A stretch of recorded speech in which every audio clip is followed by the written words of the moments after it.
Let me show y'all something. Y'all see that stick sticking straight up out the ground? This fell out of a tree and impaled itself a good 2 inches into the ground. That's what I have to deal with after storms. I also have to deal with these airplanes, trains, trucks, and buses. It's too much loudness. I got me some cocaine here. I'm finna show y'all how to use this cocaine in the garden. It ain't cocaine, y'all. Let's diatomaceous syrup. But that being said, y'all finna get a real generous dusting. Y'all gonna get some cocaine every day until you overdose, and y'all gonna come up out of there. I'm so sick of that till I don't know what to do. Look how pretty that parsley is. Anyway, let me show y'all the big Widowmaker. Y'all see this big old limb stand up out the ground? Look at that. I don't know what day I saw it. I saw it yesterday, I think. It rained like 2 o'clock in the morning.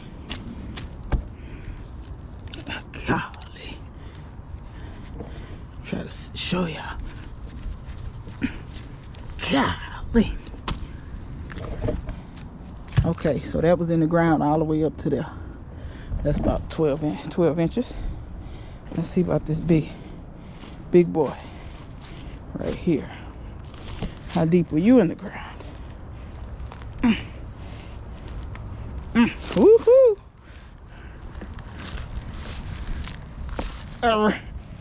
Come on. You know you want to come with me. Oh, it wasn't that deep. Maybe 4. Woo! And some big limbs, y'all. That's what I have to deal with after storms. This broke off of the piece I just showed y'all. Thankfully, it missed my beds. So, I will. That's kind of solid, too. I will move that. This will always have a burn pile, because stuff is always falling. Anyway, so the peas, they're looking magnificent, especially with the garlic growing up in between. I have beans and stuff over there. I'm thinking about scratching in some carrots in between there, or some cucumber. I may do carrots. I don't know. We're gonna figure it out one way or another. But that's what we got with this little stuff back here. I don't know if I showed it before. My navel orange, I know I didn't show it before. I pruned them. So I pruned them way back and pruned a lot of dead stuff off of them. That's the persimmon. Nothing to see there.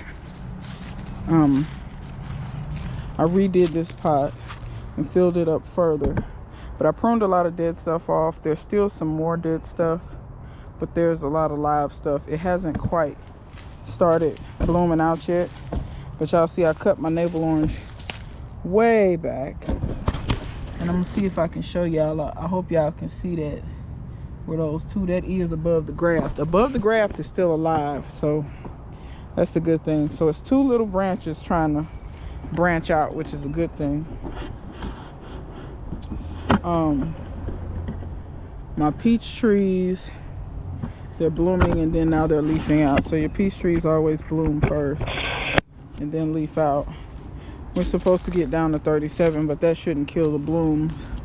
There's blooms up there, but I think a lot of this stuff is already set.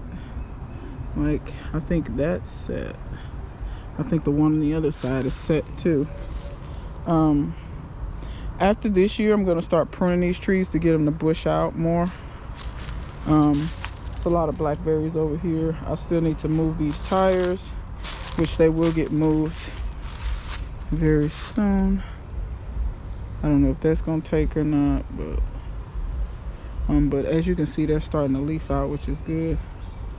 All the way, let me see, this bloomed out to here, so yeah, that tip is dead, but everything else is alive. After they quit blooming, I may spray them again. I think this branch down here is dead, like all of it, because I don't think none of this, yeah, all that's dead all the way back to, see where it's leafing out right here.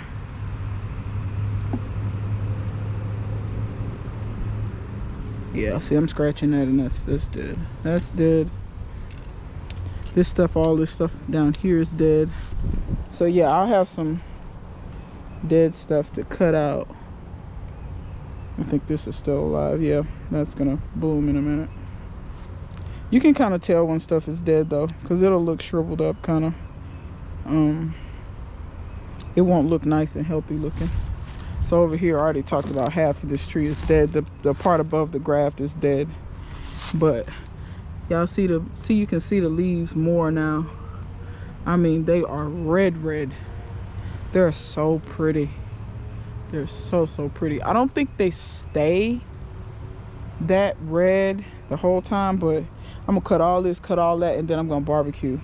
Cause I'll have orange wood, peach wood. I got some pear wood over there. Yeah, so all this being cut and then I'm gonna barbecue. I think I talked about, I moved my yam over there. I planted some cress and pepper grass over there. And these, they should already have yams in them from last year. I never did dig them, but they had small roots. I haven't seen anything come up. There's still garlic in there. All of these should have, this is where my yams were, but that should be sweet potato. Down there, I was trying to see if I see anything. That might have been something that I ain't had. Oop, that kind of smelled like, that might have been some cress or something that I ain't had no business digging up just yet. I think that's some, yeah, that's some garlic coming up. This one got cress too. So I planted some sage in here, it hasn't come up yet. I have some lemon basil I want to plant in there. The figs are looking pretty good. Everything's bloomed out except for the Violette de Bordeaux. The Emmas and the LSU Gold and the Celeste have all come out. The what's the name of that thing? Brown turkeys. They're starting. They're kind of slow. They're kind of slow this year, but I put them in the ground, so hopefully they'll catch up here in a minute. So we shall go up this way. These two beds over here by the mulberry that I'm gonna cut down, I have not done anything with. I just filled one. That one has garlic. It can stand to be filled up some more. And maybe I'll do like a melon there. Maybe. I'm thinking on it, wondering on it, pondering on it.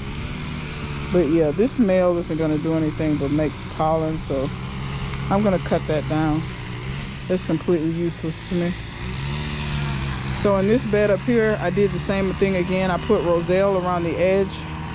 None of them have germinated yet. I just put them in like 2 days ago.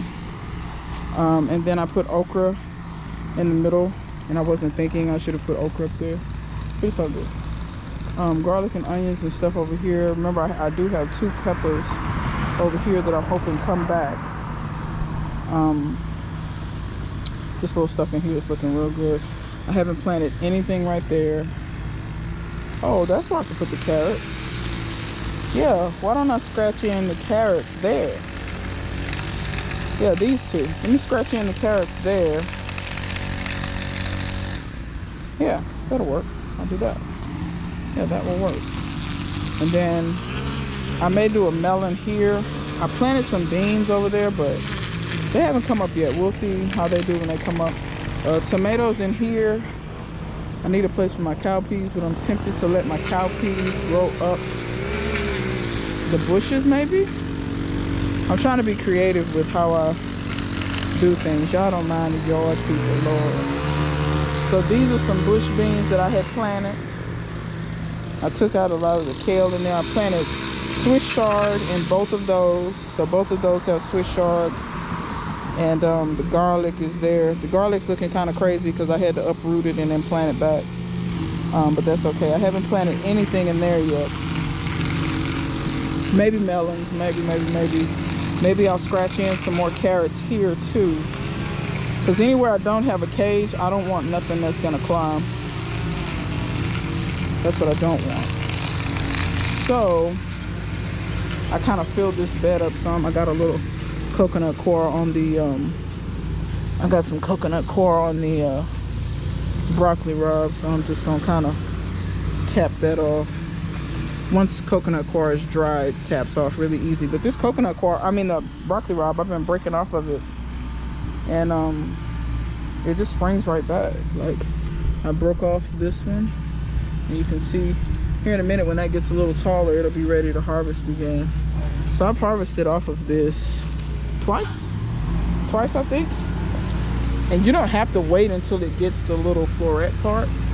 You can just harvest the leaves and cook the leaves. The leaves are really, really tender and nice. Backyard Gardener Pat, I think that's the name of her channel. She sent me some Murasaki sweet potatoes, and I planted them over there. I had a coconut coir mishap, so but I poured it in here, and I'm going to end up mixing it in. So that's what this is on top. This is like overly saturated coconut coir, but I'm going to end up mixing it into this bed, so it's not going to go to waste. I got too much water in it. This is what it was in. You can see when it dries, it just, you know, but when it's on the ground or inside, it doesn't dry out that fast. But anyway, yeah, so I'm gonna mix that in to help fluff this bed up. So I'm gonna buy some more coconut coir. I have gone through 10 bricks of coconut coir. I think I'll make it 5 more, and I think I'm good after that. I think after I get the 5, I'll be done. Filling up beds, topping off stuff, you know, doing that kind of thing. Because I want to fluff up some spots in between there, like these open spots. I want to fluff them up and then start like Brussels sprouts and different brassicas, and put those in those spots. I wanted to show y'all this right quick. Some sweet potatoes are already, look, Mosquito Hawk. Look, he's drunk. Anyway, my sweet potatoes are already coming up already. And the 2 greens that I had, I pulled them up and put them back, and they still came back. So those are the purple sweet potatoes. Over here it hasn't come up yet, but over here I planted blue, right down in this little corner. I planted blue, the butterfly pea, the blue one, that you can make tea and stuff out of. So that's what I planted over there. My thought is it'll grow on the railing, but I might, you know what, before it starts growing, I want to paint that railing. So I'm probably gonna paint that railing. I've been needed to paint it a long time ago, so I probably will paint that railing before that comes up, and then when it grows up the railing, it won't be a problem. So I'm just kind of checking stuff. That was the one bean that came up. So many of the other beans did not come up. I had a bunch of lima beans, like, I don't know, they just didn't come up. I had a bunch of beans I planted in here. Oh, and my ground cherries, I planted a bunch of them in here, but I'm almost positive that's not a ground cherry. Like, I thought it was at first, but the more I kept looking, I don't think so. But it may not be time for them to come up, may not be warm enough. But the mulberry is doing good that I planted in the ground. I hope y'all can hear me over all this mowing. But the passion fruit, so you see it's leafing back out. There's a branch back there that's green. I don't think this is alive. Yeah, no, that's definitely not alive. So I'm gonna cut that off. I might wait until this grows up and then cut it off, because these vines are giving this something to climb up. But like I said, this one is still green, so that one is good. But yeah, I got some other stuff back in behind here I gotta cut out of here. Yeah, anyway, it's a forever fight with the weeds. That mockingbird trying to get me. I saw you, mockingbird. But yeah, y'all, when some more stuff pops up, or I got some more seeds starting, or more stuff to put in the ground, I think I'm gonna put the pomegranates in the ground up here. So I'll have 2 pomegranate bushes up here. I'm really just trying to make my work easier than it has been. It's kind of hard watering 3 or 4 different places and, you know, all that kind of stuff. When you put stuff in the ground, it's just easier. At some point, I think I want some bushes here. But for now, it is what it is. Everything's a work in progress. So, till next time, see you guys later.